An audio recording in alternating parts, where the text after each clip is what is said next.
The console goes dark at the worst possible moment. 300 kilometers into the corridor.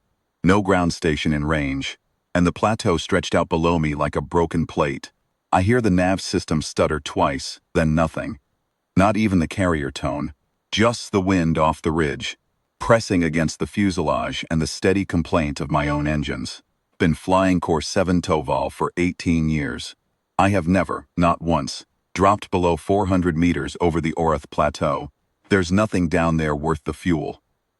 The route maintenance contract specifies a transit altitude of no lower than 350, and I have always flown it at 450 out of a preference for not being told what to do even by my own paperwork. The corridor exists on the books as a secondary supply artery connecting the Toval relay station to the coast station at Kethmere. Practice, it has been empty since the war cleared out the eastern settlements 18 years ago. No one ships anything along it. No one travels it. First 11 years I carried token cargo. Medical supplements for the coast station, placement parts for relay beacons. But the coast station stopped requesting resupply, and the relay beacons maintain themselves. So, for the last 7 years I have been flying a dead corridor with an empty hold, filing a flight plan every 72 hours with the Toval Transit Authority, and paying the filing fee out of my own account. My dispatcher, patient man named Auric, asked me once why I kept filing the plan. I told him I'd paid for the route license and I intended to use it. He looked at me the way people look at someone who has said something that is obviously not the whole truth. He didn't push. After 22 years of working together, he has developed a reasonably accurate theory about which of my decisions respond to logic and which ones. 4 months before the nav failure, though, someone else did push. His name was Davin Sarek, and he was a compliance review officer with the Toval Transit Authority's Route License Division, and he arrived at my operations office on a Tuesday afternoon with a printed copy of my history and the particular expression of a man who has been given a task he finds straightforward and expects to complete before lunch. Route 7 Toval, he said, laying the printout on my desk. 61 active filings in the past calendar year. No cargo manifested in the past 7 years. No passenger loads. No connecting traffic. The route maintenance contract expired 14 months ago. He tapped the printout. The authority's position is that this route qualifies for decommissioning under Article 14 of the Transit Code. Inactive commercial use. No demonstrated public interest function. No supporting traffic in the review window. I looked at the printout. I file the plan every 72 hours. Filing a plan isn't commercial use, Sarek said. Commercial use requires cargo, passengers, contracted service. Filing an empty flight plan for 7 years and paying the filing fee is. He paused, and I could tell he was being precise rather than rude. A personal choice that doesn't meet the code's threshold. The route is maintained, I said. The beacons are calibrated. The emergency landing coordinates are current. That's what the maintenance contract requires, and I've met every standard. The contract expired 14 months ago, he said again. Then I've been flying it for free, I said. He blinked. Then he arranged his face back to the expression he'd started with. Mrs. Mast, the authority needs a formal response to the decommissioning notice within 30 days. If you can demonstrate commercial use or public interest function, the route stays active. If not, the license reverts, and 7 Toval closes. He left me the printout and a reference number. I put the printout in the filing cabinet and spent 3 weeks trying to think of a commercially defensible reason to keep a dead corridor open. I couldn't manufacture one. There was no cargo. There was no traffic. The Orith Plateau had not been inhabited since the Eastern Settlement evacuation, and the Transit Authority's own records confirmed that the last scheduled cargo movement along 7 Toval was 11 years ago. The coast station at Kethmere filed a formal non-requirement notice 7 years back. The relay beacons along the corridor operated on automated maintenance cycles. I went through every definition of public interest function in the transit code, and they all came back negative. Auric suggested, once, that I could apply for a scenic designation waiver. The corridor passed over an area of significant geological interest, he said. Scenic route licenses had a different review threshold. He said it carefully, in the voice he uses when he has thought something through, and isn't sure he should say it. I told him I'd think about it. I didn't file the scenic routes application. Not because it wouldn't have worked. It probably would have. But because it felt like lying in a way, stubbornness defense didn't. The stubbornness was at least honest. I was flying the corridor because I had started and not stopped. I couldn't make that into something prettier than it was, without it becoming something other than what it was. I called Orek. Decommissioning notice, I said. I saw it, he said. The authority flagged me too. What do you want to do? I don't know, I said. I need to think. I thought for a week, and then I filed a formal objection citing unspecified navigation safety interest and asked for a 60-day extension. The authority granted 30.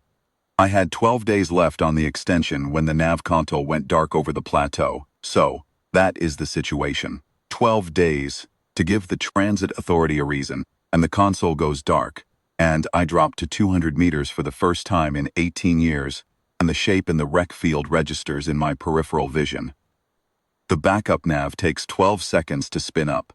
I know this because I have tested it on the ground twice, as required by the Transit Authority's certification protocol, and on the ground it took 11 seconds both times. In the air, in the moment, it takes what feels like considerably longer. I drop to 200 meters while I wait, purely to keep clear of the ridge to my east.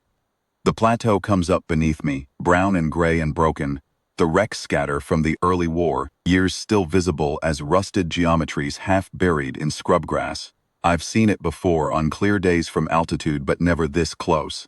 From 200 meters it has a texture. It's old structural steel gone amber with oxidization. The collapsed geometry of what used to be the Oreth Agricultural Relay Station. 4 square kilometers of hydroponics infrastructure reduced to a field of bent pipes and shattered ceramic. Nothing that looks alive. Nothing that looks like it has been alive for a long time. The backup nav comes online. I get a position fix. Firm I'm still on the corridor center line, and I am in the process of climbing back to 400 meters when I see it. I almost don't. Looking at my altimeter when the shape registers in my peripheral vision, and by the time I've looked at it directly, I've already climbed 30 meters and the angle has changed. But I've seen it. I know I've seen it. I bank left, come back around, drop to 150 meters, and I look at the wreck field properly for the first time in 18 years. It takes me a moment to understand what I'm seeing, because it doesn't fit. My brain wants to call it a rock formation. A ridge of pale gray stone running along the northwest quadrant of the wreck field, elevated slightly above the plateau level, the near end of it catching the afternoon light differently from the rest of the rubble. Rock doesn't have texture like that. Rock doesn't have. And then I see the scale pattern. Not metaphorical scale pattern, a pattern that resembles scales, actual scales, each one the size of a cargo crate lid, overlapping in the way shingles overlap, ridged and slightly iridescent where the light catches the edge. Iron gray at the center of each plate, shading to pale copper at the ridge. My hands do not move on the controls. I am flying at 150 meters and my hands do not move, and the shape resolves itself fully in the time it takes me to make one more pass. It is a dragon, an elder. The largest living thing I have ever seen at close range. It is lying along the northwest quarter of the old Oreth relay station, its body following the ruined perimeter wall, the way a river follows a valley, its tail extended south into the scrub, its neck folded under itself, its left wing spread across the wreckage to the west. The left wing is not spread in the way a flying thing spreads its wings. It is fused to the rubble beneath it. A lattice of rusted structural steel, threaded up through the membrane and into the leading edge bone. Overgrown there, incorporated, as though the plateau itself had spent years slowly stitching the wing into its surface. The right wing is folded close to the body. The body is still. I come around again, slower this time, lower, beneath the left wing, in the pocket of shadow between the outstretched pinion and the ruined perimeter wall. I can see the eggs. 4 of them. Each one roughly spherical, slightly larger than a standard freight container. The shells a deep copper gray shot through, with lines of a darker color that pulse very faintly, very slowly. They are not still the way the dragon is still. They are contained. Patient. Something is alive inside them. And the something inside them is waiting with the slow patience of things that have been waiting a long time. I circle the plateau for 4 minutes before I understand that I am going to land. I should not land. There is no landing surface on the plateau. The Transit Authority's topographic charts classify the Orath Plateau as a Grade 4 unimproved surface, meaning a surface that has not been surveyed for landing and should be assumed unsuitable. My aircraft is a medium-haul atmospheric freighter, not a short-field craft. The plateau is covered in structural debris. It would take me 40 minutes to find a clear patch long enough to put down, safely, and I have been flying for 6 hours and I have approximately 3 hours of fuel remaining, and my nav console just failed. I land anyway. It takes me 53 minutes to find a clear stretch, a section of the old relay station service road, and heaved by frost and root, but still identifiably flat, and I put the freighter down on it with my pulse at 140 and the starboard landing gear hitting a buried pipe coupling with a sound like a hammer on steel, and the aircraft rocking once, hard, before settling. I sit in the cockpit for a while, with the engine cycling down, then I get out. The plateau in October is not warm. There is a wind off the ridge that has nothing agreeable about it.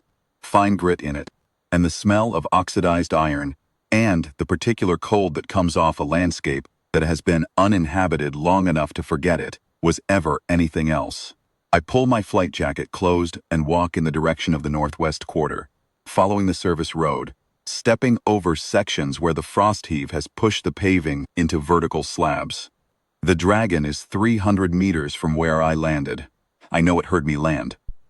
Something as old as that hears everything. I walk toward it anyway, because I don't know what else to do. The nav console is down. I can't file a position report until I fix it or until OREC notices I'm overdue. The eggs are alive, and whatever laid them is either dying or already dead, and I have to see which one it is. 50 meters out, Dragon's head moves. Not dramatically. Not the sudden violent reorientation of something that perceives a threat. The head lifts from where it is resting on the folded neck, very slowly, and the eye on the right side opens. One eye. The left side of the face pressed into the rubble, and I can't tell if that eye works or not. The right eye is the color of old iron, deep gray-brown with a vertical pupil that contracts in the afternoon light, and it is looking directly at me. I stop walking.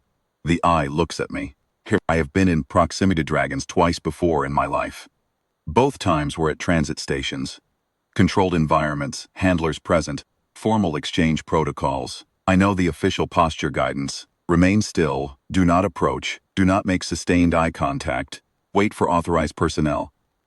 I know this the way I know a lot of regulatory guidance, well enough to know when I'm not following it. I look at the eye looks at me.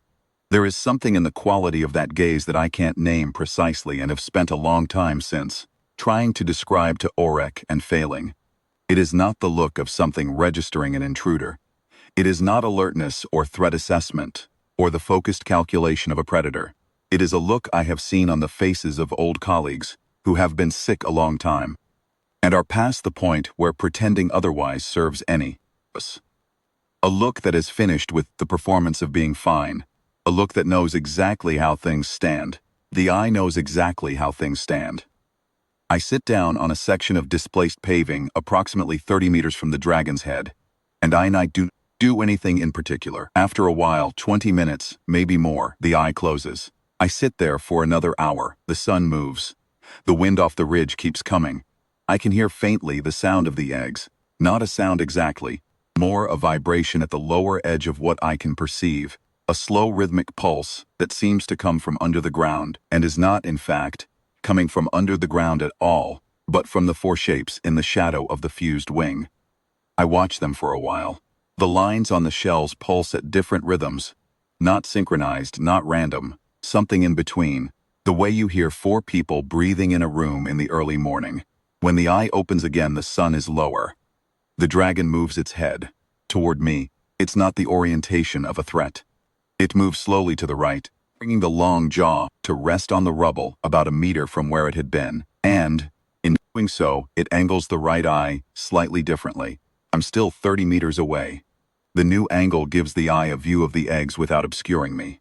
It seems, though I am aware how thin this observation is, as though the Dragon has chosen a position from which it can see both things at once. Stay where I am. The afternoon goes. I should call Orek. The nav console is down, and I need to let the transit authority know I've landed on an unimproved surface, which is a reportable event, and that I am on the plateau, which is an emergency landing, which means paperwork and an inspection of the landing gear before I'm authorized to fly again, which means all of this is going to cost me 2 days minimum, and a filing fee I haven't budgeted for. I should call on the emergency beacon. I know where it is. I do not go back to the aircraft to get it. The light changes. The grit smell of the wind changes. Something colder in it now. A high-altitude front moving in from the north. I can see the cloud formation building over the ridge. The dragon's eye tracks it. I track it. We sit there on the plateau, the old dragon and the old pilot, watching the weather come. At some point I realize I have been on the plateau for 4 hours. I go back to the aircraft. I take the emergency beacon out of its locker and I call Orek. He picks up on the second tone. Mast, you're overdue. Nav went down over the plateau. I'm down on an unimproved surface, Old Orith Service Road, northwest quadrant. There is a pause. Orek is a careful man. He processes things at his own pace, and I have never found this annoying the way some people would. You're on the plateau. He says yes. The Orith Plateau, yes.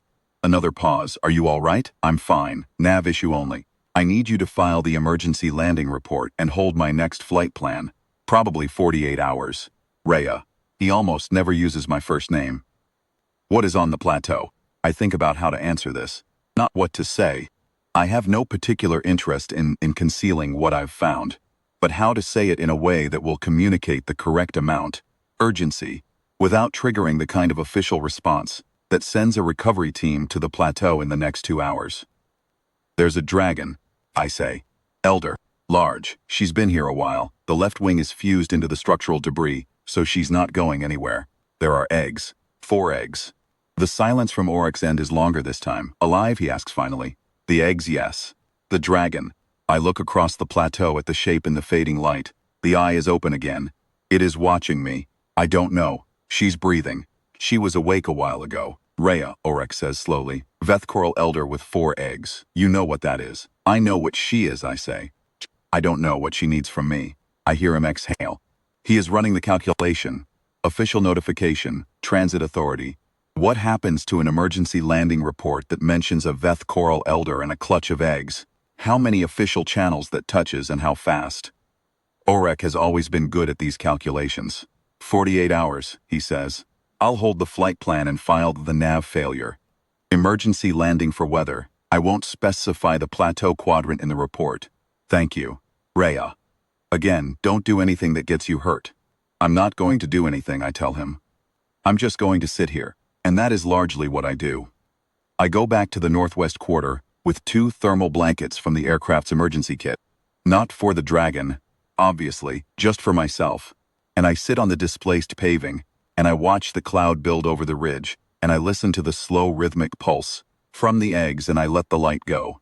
In the full dark, I can see the scale pattern more clearly, oddly enough. The copper ridges on the iron-gray plates catch whatever residual ambient light comes from the cloud cover, and the overall effect is of something ancient and enormous breathing, very slowly in the dark, which is exactly what it is. The eye is open. I can see it. The faintest copper-red glow at the center of the vertical pupil, a low light that I don't think I would have noticed from 400 meters. The warmth from the eggs reaches me even at 30 meters. Not dramatic warmth, a slight elevation in the air temperature relative to the general plateau cold, the kind of warmth you notice only because you are cold and still and paying attention. I eat the field ration from my emergency kit. It tastes like compressed chalk and reconstituted protein, and I eat it entirely because I am hungry and because there is nothing else. Around midnight, one of the eggs changes. I notice it because the pulse pattern shifts, not the rhythm, the quality. One of the 4 eggs, furthest from the wing's leading edge, goes from its slow rhythmic pulse to something faster and less even, irregular. The lines on the shell, which had been the soft copper dark of the others, shift towards something brighter, almost amber, and the shell itself seems to contract slightly, around whatever is inside it. I watch it without moving.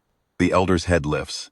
This is the first significant movement in hours, and the speed of it, not fast but purposeful, A definite shift of intent rather than the slow repositioning of the afternoon makes my chest tighten. The right eye is open, oriented toward the eggs. The neck extends, the head moving toward the clutch, and I understand that the elder is trying to reach the egg that is struggling. To do whatever an elder does when a clutch member is in distress, fused wing does not permit it. The wing is anchored, the body can pivot slightly, the neck can extend, but the geometry is wrong. The fused left wing is the anchor point, the body is organized around it, and the far egg is outside the radius the elder can reach. The head extends another meter too. Stops. The elder's jaw comes down on the rubble and stays there.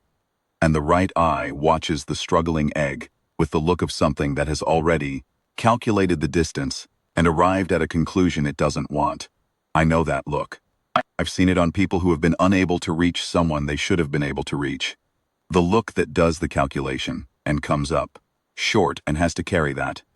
I've been on the receiving end of it too, though in smaller and more ordinary situations. 18 years of flying a dead corridor. I've had a lot of time to think about what reaches and what doesn't. I look at the egg. I look at the elder. I stand up. I am aware, walking toward the egg, that this is not a sanctioned action, and that approaching a Veth coral clutch without authorization is the kind of thing that creates significant diplomatic complications, and that I have no idea whether what I am about to do will help or cause harm. I am aware of all of this. I walk toward the egg anyway at a pace that is not hurried, hands visible, in the way that you approach anything that may interpret fast movement as a threat. The elder's eye follows me. I reach the egg. It is warm to the touch, considerably warmer than the ambient temperature of the plateau, the shell vibrating faintly under my palms with whatever is going on inside. The amber lines pulse in fast, uneven intervals. I can feel the pulse through my hands and up my arms, and I do not, with certainty, know what I am feeling, or what it means. What I do is the only thing I can think to do. I press both palms flat against the shell, and I hold them there. Steady pressure. Not movement, not repositioning, just the warmth of both hands held still. I don't know how long I stand like that. Long enough for the cold to work its way through my flight jacket and settle into my shoulders. Long enough for the grit wind to pick up off the ridge and come through stronger. Long enough for my eyes to adjust fully to the dark so that I can see the amber lines clearly. The fast irregular pulse, the slight contraction and release of the shell. The pulse slows, not immediately, not in the first 5 minutes or the first 10, but somewhere in the dark on the Orith Plateau, with my hands pressed against an egg that is not mine, and not my species, and not my anything. The amber lines begin to stabilize. The irregular pulse finds something closer to a rhythm. The contraction eases. The amber color draws back toward the deeper copper gray. I stand there until it does, and then I stand there a while longer to be sure. Then I step back. The elder's eye is still on me. The gaze has not moved in all the time I was at the egg. It is the same quality of attention, complete still, measuring in a way that is not assessing threat but something else. Something I don't have a word for in the technical vocabulary I've built up from years of transit station protocols and regulatory filings. It is the look of something that has been watching a long time and has just seen a specific thing it was waiting to see. It occurs to me, standing there in the dark, with the cold coming through my jacket and the wind off the ridge carrying grit into my eyes, that the decommissioning notice and the nav failure and the egg and the elder are all the same event told from different directions. That Xerox printout and the missing compass heading and the shape in the rec field are 3 pieces of the same story. And the story is about what happens when you keep doing it past the point where you can explain it. I don't make anything grand out of this. It's a plain observation, a freight pilot's observation. The load is the load. And sometimes, the load tells you what it is only after you've been carrying it long enough to know the weight by feel. I sit back down on the displaced paving with my hands still warm from the egg. At some point I sleep. I wake up because something has changed. I don't know what. The dark is the same dark and the wind is the same wind, and the pulse from the eggs is the same pulse. Something has changed in the quality of the silence, and I am awake before I understand why. The dragon's breathing has changed. I can hear it now in a way I couldn't before. Not louder, slower. Each breath is longer between them than it was. The intervals are not dramatic. I count them. 20 seconds between inhales, then 25, then 22, then 30. I stand up carefully. I walk toward the dragon. Not fast. Nothing about this situation calls for fast. I walk until I am 5 meters from the dragon's head and I stop. The eye does not open. I stand there for a while in the dark, with the cold wind coming off the ridge and the eggs pulsing their faint warmth behind me. I am aware that there are things I could do. I have a medical kit on the aircraft. I have a communication beacon that could reach the Toval relay station in 40 minutes and from there to anyone. I have 2 hours of fuel and a cleared service road, and I could be in the air in 12 minutes. I do not do any of these things. This is the part that I have found difficult to explain to people afterward when there were people to explain it to. Not that I stayed. The staying is the easy part, the easy impulse to name. A living thing is dying. You stay. That is not complex. The difficult part is the other thing. The thing underneath the staying, which is the understanding that this was not an accident. That I didn't stumble onto the plateau in the way you stumble onto something. That the nav conto failure and the altitude drop and the loop I made to confirm what I'd seen. These were the mechanism of something, but they were not the cause of it. The cause of it was older than the nav failure. The cause of it was 18 years of flight plans and transit fees, and an empty corridor, and a dispatcher who had long since stopped asking why. I know, in the dark on the plateau, that the dragon has been watching my engine light pass over her for 18 years. I don't know how I know this. I don't have language for the knowing. It's not a voice, not an image, not a memory. It is the same quality of understanding that comes when you have been doing a thing so long, that the thing knows you. The corridor knows me. The plateau knows me. Whatever the last living thing on the plateau had been watching for 18 years.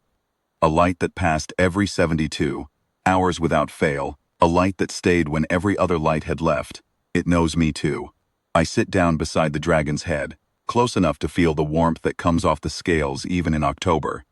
A deep warmth, not surface warmth, the kind that has been stored in something for a very long time. I put my hand on the nearest scale.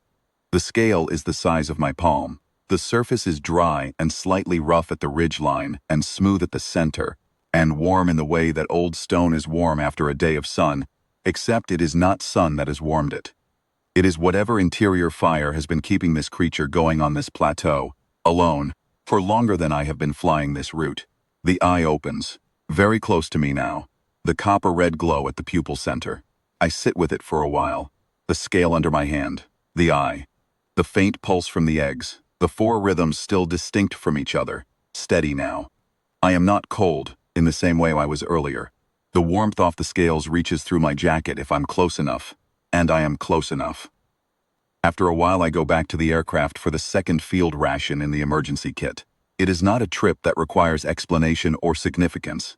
I am hungry again, and the cold makes hunger more insistent. But as I walk away from the northwest quarter, I am aware of the eye between my shoulder blades. Not threat, weight. The weight of being tracked by something that has been watching a particular kind of a light for 18 years, and is now watching the source of it walk across a dark plateau in a flight jacket. I eat the ration at the aircraft's forward landing gear, chalk and reconstituted protein, same as the first one. When I walk back to the northwest quarter, the eye is in exactly the same position, the copper-red glow unchanged, and it is oriented toward the direction I came from rather than the direction I am now. It was watching the place I had been standing, waiting for me to come back from it. I sit down again, closer this time, within arm's reach of the jaw. I'm here, I say. It is not a meaningful statement. There is nothing I need to communicate, and the elder does not speak my language, and I am saying it because it is the kind of thing you say when you sitting with someone in the dark, and you have run out of useful things to offer, and you want them to know, in whatever register crosses the gap, that you are present. The jaw moves, a fraction the muscle along the line of it shifting, settling, not toward me, alongside me. The dragon's neck moves, barely, a small adjustment, the head shifting an inch or two, bringing the jaw closer to where my hand rests on the scale. The jaw comes to rest against my knee with a weight that is considerable and gentle at the same time. Old, that is the word for it. The weight is old. There is an entire civilization in it, an entire archive. The weight of something that has been the last of its kind, doing the last thing it had to do. The breathing slows. I stay. The cloud shifts. I can see stars through a gap over the eastern ridge, the first stars I've seen all night, and they are the particular cold, sharp stars of October at altitude. No warmth in them at all. The wind drops briefly, in the way that high-altitude winds sometimes drop in the small hours. A pause in the pressure gradient, as though the atmosphere itself is deciding whether to continue. In that pause, the plateau is very quiet. I can hear the eggs. I can hear the elders breathing. I can hear, very faintly, the creak of the freighter's airframe contracting in the cold 300 meters away. I have flown this route for 18 years, and I have never heard the plateau be quiet. At 2 hours before dawn, the eye closes in a way that is different from sleeping, and the intervals between breaths extend past what I can count before the next one comes, and then there is only the wind off the ridge, and the pulse from the eggs, and the warmth, still coming from the scales under my hand, fading slowly the way embers fade when you stop adding fuel. I sit with my hand on the scales until the warmth is gone. It takes longer than I expect. I have no idea how long I expect it to take. Then I stand up, and I walk back to the aircraft, and I sit in the pilot's seat, with the flight jacket pulled around me, and I watch the sky lighten over the eastern ridge. The eggs are the reason I stay until morning. Not the dragon. The dragon is gone in the way that things go when they go fully, without leaving the threads of something unfinished behind. But the eggs are warm and patient, and something is going to come for them. I don't know enough about Veth coral succession protocols to know how long they'll wait for the right signal, or what the right signal is, or whether whatever finds them will be glad to find them, or alarmed to find them unguarded with a freight pilot, sitting on a section of displaced, paving 40 meters away. The light comes up slow over the plateau, pale first, then gray, then a washed-out gold as the cloud cover begins to break. The wreck field catches the light in pieces, the rust going amber, the shattered ceramic going from gray to the faint green-white of old bone. The egg's pulse changes. Not the rhythm, the quality. Something in the pulse accelerates very slightly, as though the things inside have registered the change in light. I watch the eggs. The lines on the shells shift. The pattern of pulses reorganizes. The 4 separate rhythms, finding something adjacent to synchronization, without quite achieving it. 4 voices in a room who have just heard the same thing and are deciding, independently, how to respond. I look at the sky. The ships come out of the cloud from the northwest. 7 of them. I have seen Veth coral ships in transit. Everyone who works the Eastern Corridor has. The conclave fleet moves through the regional transit network on trade routes, and the formal shipping lanes are adjacent to several of my regular routes. But I have never seen 7 of them at once, and I have never seen them with their formation lights on. The formation lights are a deep copper red, the same color as the interior glow of the elder's pupil. 7 ships, copper red lights, descending from the cloud cover in a formation so precise it looks arranged. They land around the periphery of the plateau. Not quickly. There's nothing urgent in it. The 7 ships settle to the plateau surface in a ring, each one lowering on its landing fields, with the slow, deliberate certainty of something that has done this before and will do it again, and is not in hurry. The thrum of their engines comes through the plateau surface and through my landing gear and into the airframe of the freighter. And I can feel it in my seat. The doors open. They are large. Larger than the transit station handlers, larger by a significant margin, closer in scale to the elder, though nothing is the elder's scale. The lead one is iron gray with the same copper ridge shading I'd been looking at. All night the scales on the leading edges of the wings sharper and more pronounced than the elder's, the wear of them different, not softened by time but hardened by it. The commander. Don't know how. I know which one is the commander. Except that knowing which one is the commander is obvious, in the way some things are obvious when see them. They walk to the eggs first. This is correct and appropriate, and I watch it from the freighter's cockpit without moving. 4 of them surround the clutch. I can't see exactly what they do, but the pulse from the eggs changes again, becomes something steadier and stronger, a beat rather than a fluctuation. Then the commander walks toward the freighter. I get out of the aircraft. I don't have a reason for this, except that staying in the cockpit feels wrong.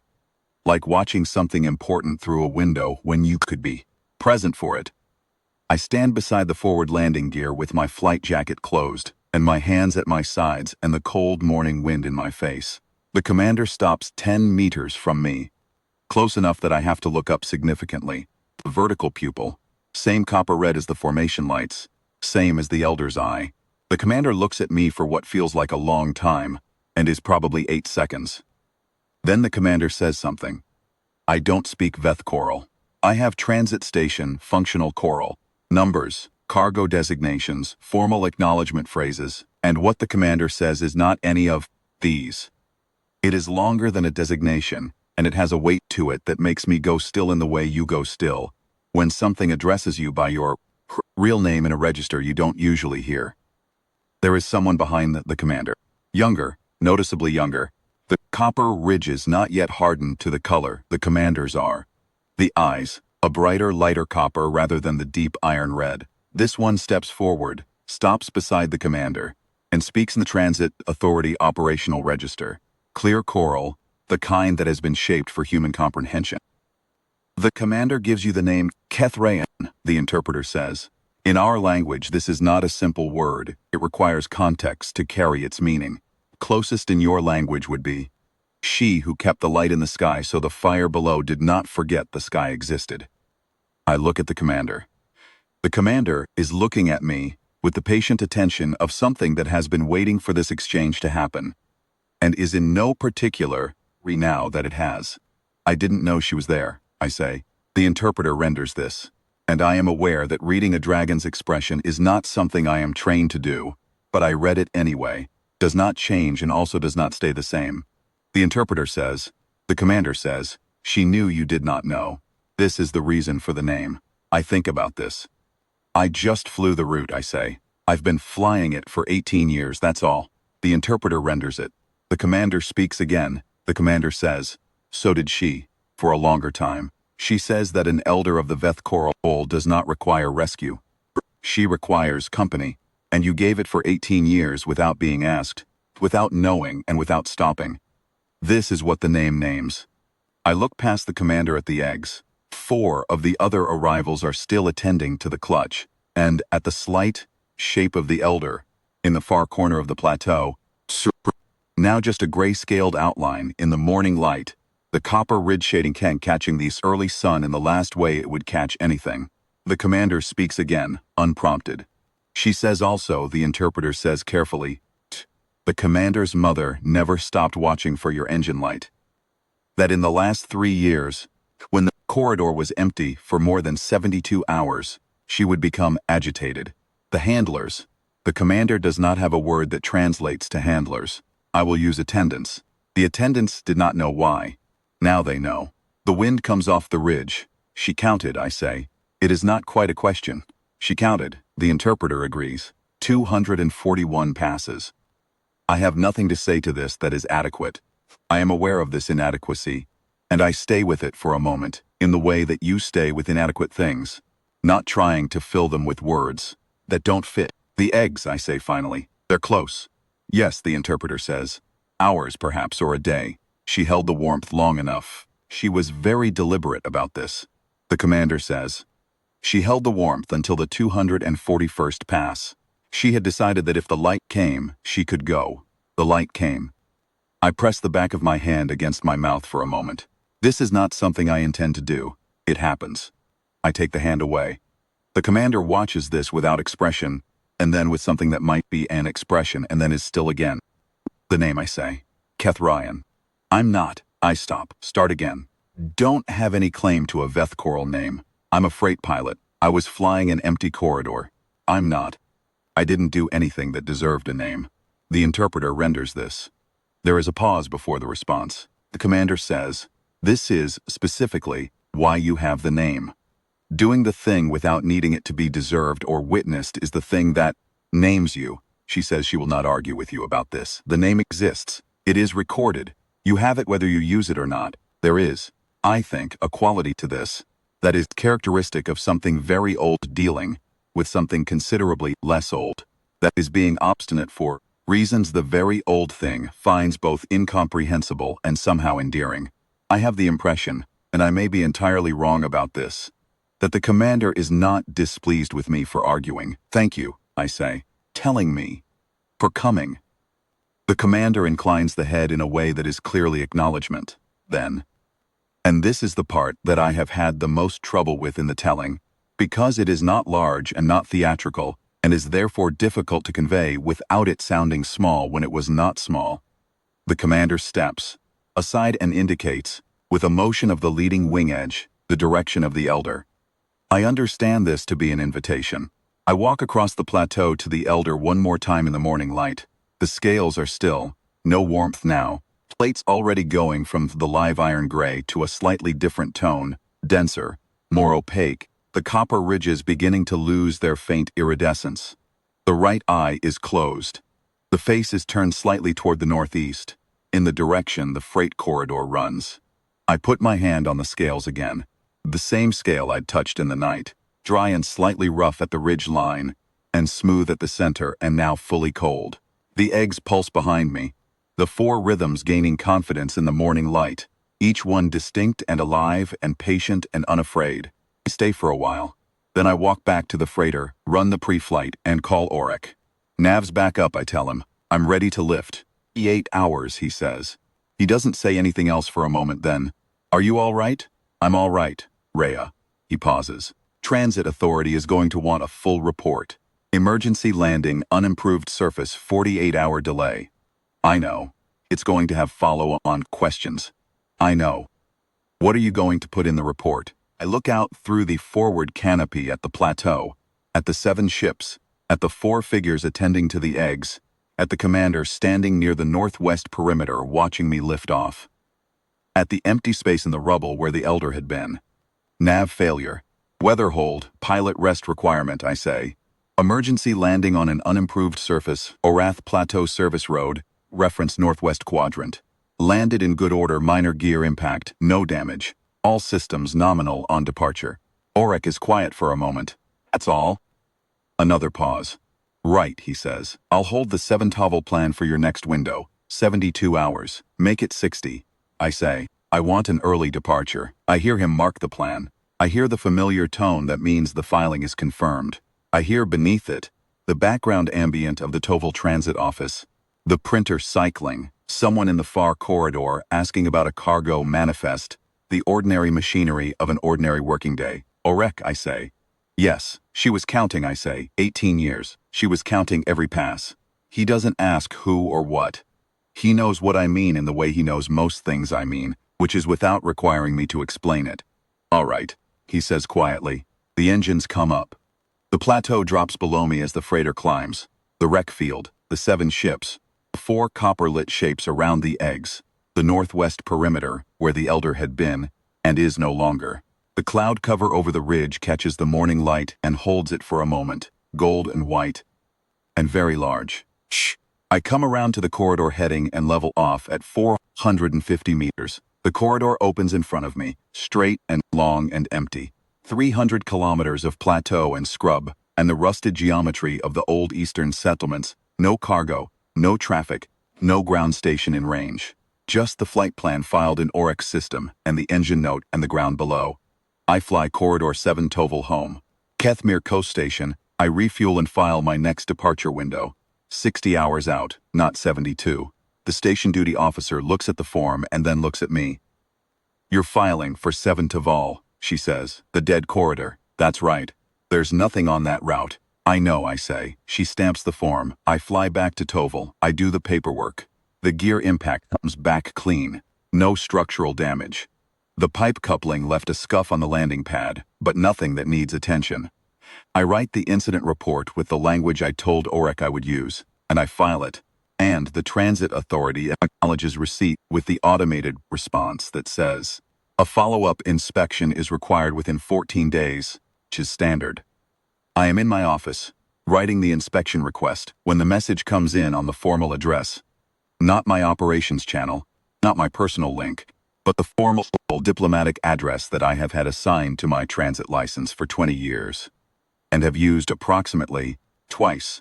The message is in Veth Choral script with a formal translation appended.